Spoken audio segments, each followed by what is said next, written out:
Okay, episode 4 of Blood of Zeus. I would call this episode probably Seraphim backstory. Yeah, it was all about that. Episode starts with Alexia wandering through woods and arriving at the crime scene of the last episode.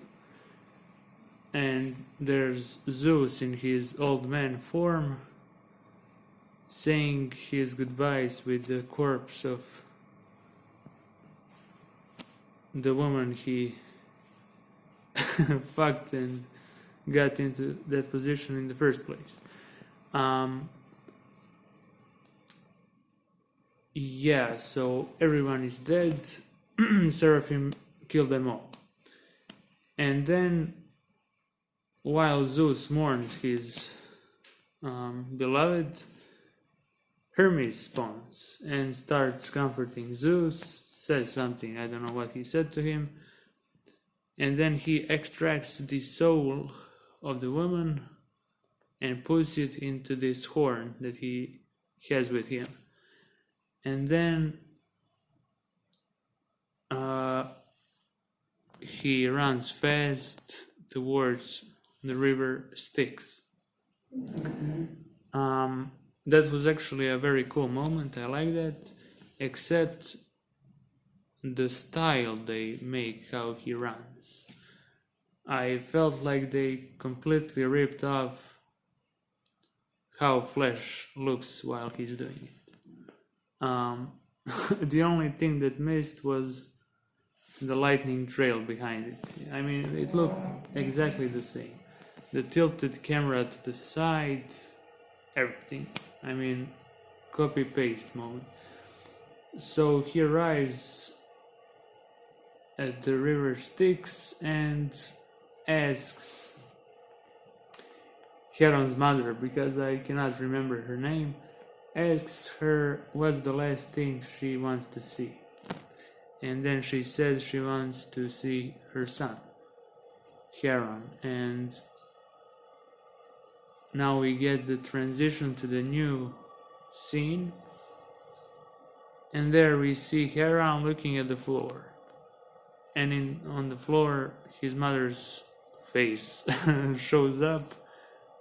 And then he says something about it. And now we progress in that scene. We see that Heron is in some kind of prison with other prisoners, and yeah, that's about it. He has a chit chat with one of the prisoners, something irrelevant, and that's basically it. And now we get to the true spoils of this episode, to the good stuff. We get what happened in the third episode behind the scenes.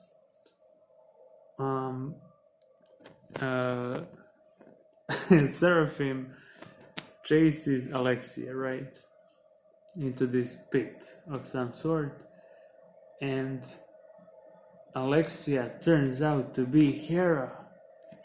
So that was the big reveal in this episode, but there's also another reveal. So I'm not currently sure if Alexia is a real person at all, like the old man Zeus, that Zeus uses his appearance as, or did Hera just copy Alexia's look to bait Seraphim or whatnot. I'm not sure, really. The thing that I criticized the last episode was the lack of sense in the plot. That Zeus cannot intervene, but Hera can. She sends Seraphim. Well, it turns out that wasn't the case. Seraphim has nothing to do with Hera up until this point. But it's still stupid, because why would, of all the places, Seraphim attack that village where the mother of Heron is? I mean, it's kind of, I won't say it's dumb or it's shit, but I would say it's the weakest possible. So such a weak plot and story overall that it hurts. So yeah, Seraphim. Yeah, now Hera holds Seraphim's head and shows him the past, and we now get the Seraphim backstory and find out his real identity and get the biggest reveal of them all. So Seraphim turns out to be the brother of Heron, the mortal brother, or the human brother with the brown eyes.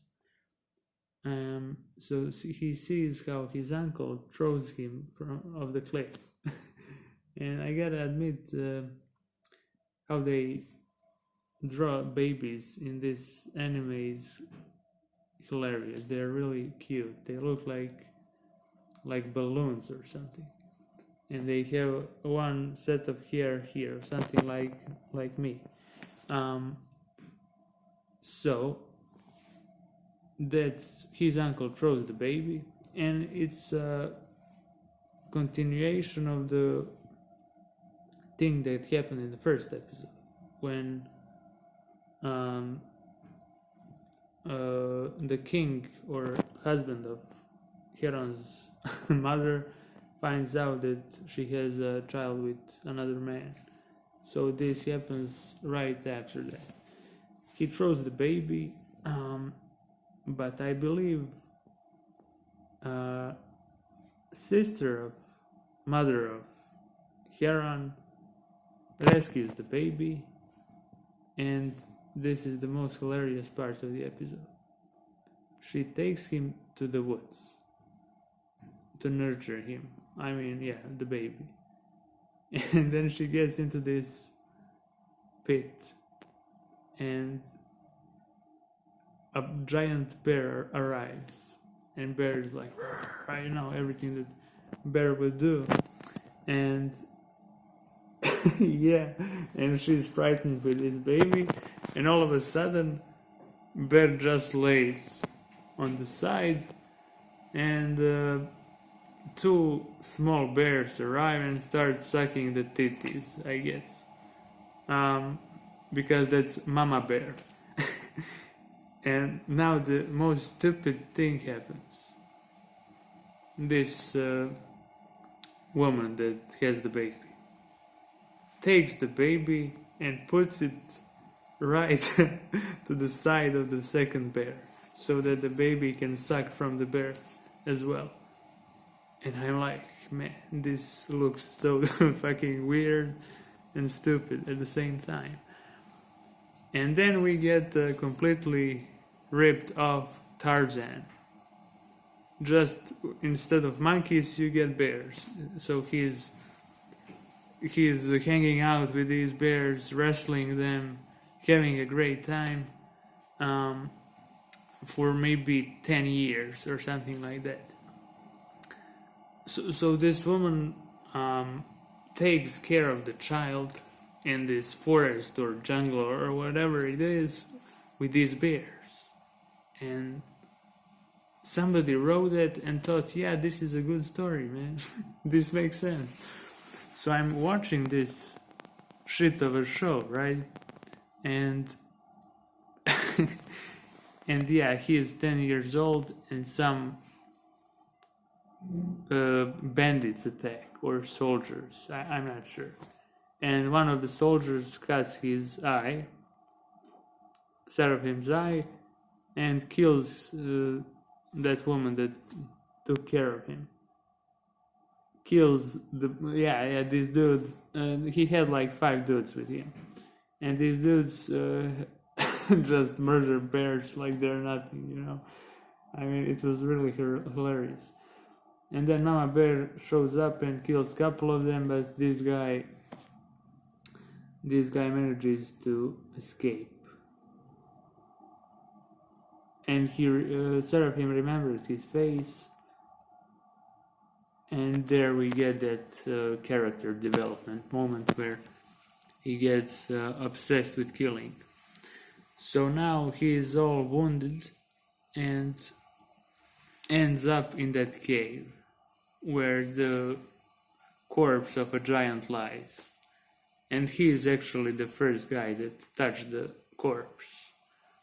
And in the corpse there's also, he saw that blade or spear that he used to slice up his victims thus far.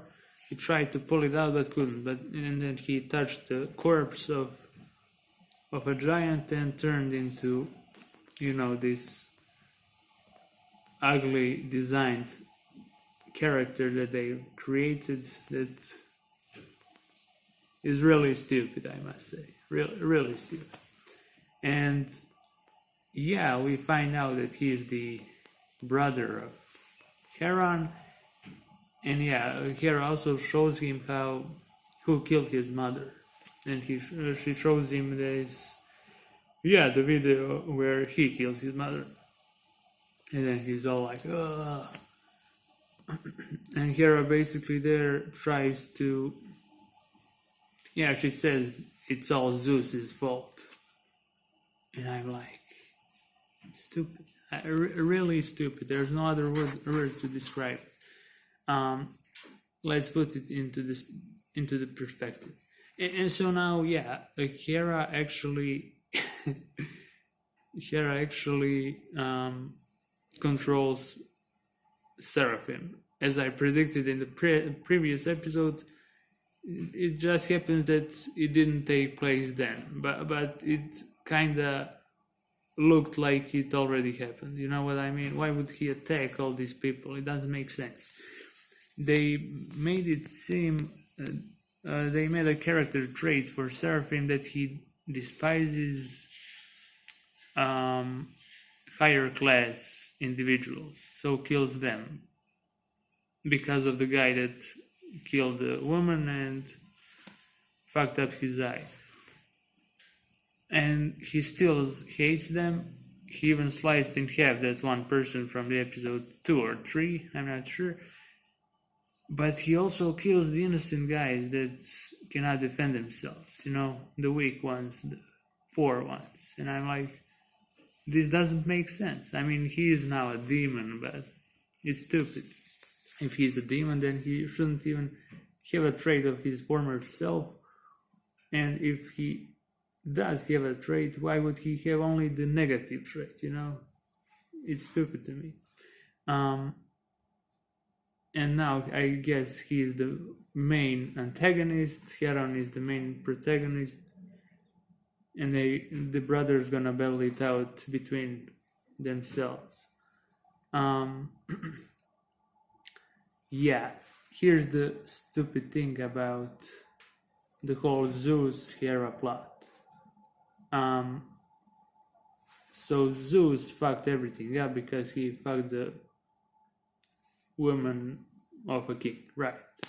And make her a child.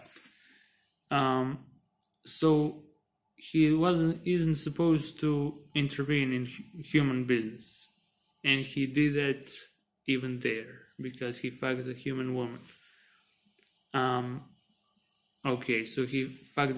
He did the butterfly effect. He caused all of these things to happen.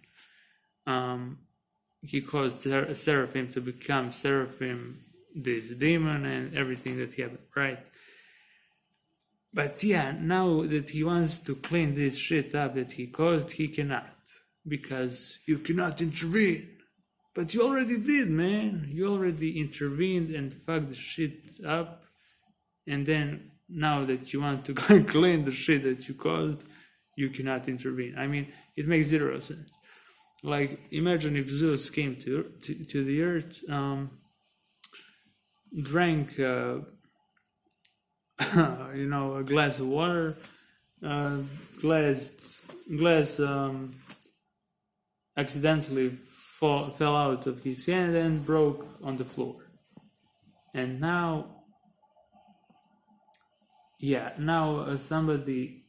some human walks and sees the glass and thinks, yeah, I hope Zeus protects me so I don't cut myself. And now if Zeus wants to protect that person, the other guys would be, you cannot intervene, man. They have to do it themselves. Yeah, but you caused the trouble in the first place. You put that glass on the floor. So why not at least clean the shit that you've done and move on from that, you know?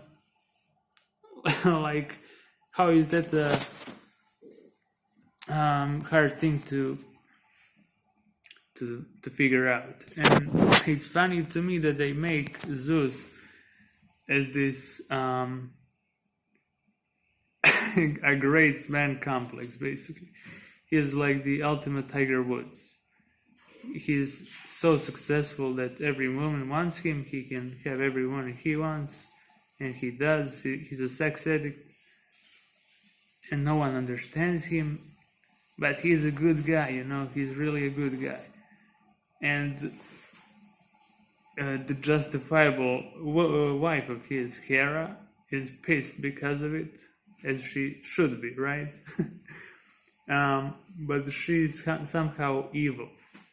You know, Zeus is the reason, and Hera is the complete, you know, loose cannon in this story somehow. I mean, why wouldn't Hera just, you know, get a divorce or something? It's really stupid. All these stupid things pile up. We'll see when the anime ends how I will grade it. Yeah, that's it.